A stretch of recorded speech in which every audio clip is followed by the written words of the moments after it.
Hello guys, good morning. Ayan, nagpe-prepare kami ngayon kasi for today's video, ngayong araw, tayo ang magbo-budol fight. Ayan, nililinis na ni Lotsky yung ating bangus na iihawin. Bangus. Ang ating bangus.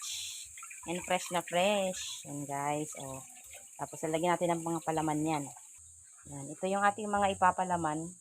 Yan, meron tayong kamatis, meron tayong siling haba. Ay, syempre, dapat maanghang yung ating ipang sasalpak doon sa bangus, 'di ba? So, yun na guys, mamaya naman. 8 seconds lang, pwede na yan. Okay na yan.